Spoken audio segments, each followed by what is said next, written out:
Hello, good morning सर्वांना आणि सुप्रभात. स्वागत आहे तुमचं माझ्या छोट्याशा व्लॉगमध्ये. तर वाजलेले आहे सकाळचे 8:30. मी माझ्या मुलांना सोडून आलेले आहे शाळेत. तर म्हटलं चला आता एक छोटासा व्हिडिओ बनवूया. तर आज पाऊस थोडा कमी आहे. पाऊस कमी असल्यामुळे वातावरण कसं शांत आहे बघा. तुम्हाला मी बाहेरचा परिसर दाखवते.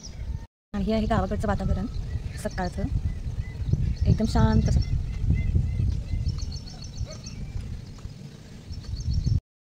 आणि हे आहे माझं छोटंसं गाव.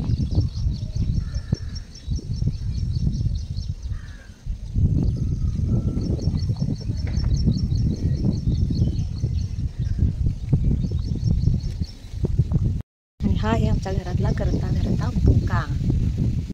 आणि ह्यांचं बघा, उन्हाचा किंवा बाहेर पडला की हळूहळू ह्यांचं बाहेर यायला चालू. बसलेत निवांत. तर चला त्यांना बसू दे उन्हात आणि आपण आपली कामं करून घेऊ. भेटूया उद्याच्या ब्लॉगमध्ये. Bye bye.